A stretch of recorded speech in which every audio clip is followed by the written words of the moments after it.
வீட்டில் விளக்கு ஏற்றாத சமயத்தில் இறையருள் பெற பரிகாரம். எந்த காரணமுமே இல்லாமல் 10 நாட்கள் தொடர்ந்து வீட்டில் விளக்கு ஏற்றாமல் இருக்கக்கூடாது. சில சூழ்நிலைகள் வரும். தீட்டு அல்லது ஏதாவது வெளியிடங்களுக்கு செல்ல வேண்டிய சூழ்நிலை வரும்.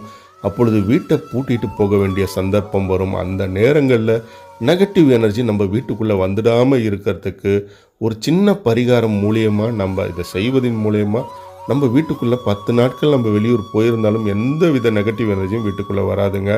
அதற்கு என்ன செய்யணும் அப்படின்றத தான் இந்த ஆன்மீக பதிவில் பார்க்க போகிறோம். வாங்க காணொளிக்குள்ளே போகலாம். கலச சொம்பை எடுத்துக்கோங்க. சின்னதாக பித்தளை சொம்பு எல்லார் வீட்டிலும் இருக்கும். அது பூஜைக்கு பயன்படுத்தும் சொம்பாக இருந்தாலும் அந்த பரிகாரத்துக்கு பயன்படுத்தலாம். அந்த சொம்பு நிறைய குடிக்கிற நல்ல தண்ணீரை ஊற்றிட்டு அதில் கொஞ்சமாக கருப்பு எள்ளை எடுத்து தூவி விடுங்க. ஒரு ஸ்பூன் அளவு எள்ளு போட்டாலும் போதுமானது. இந்த சொம்பை மூடி தரையில் ஒரு ஓரமாக வச்சிடுங்க. வீட்டில் எந்த பகுதியில் வேண்டுமானாலும் இந்த தண்ணீர் நிறைஞ்ச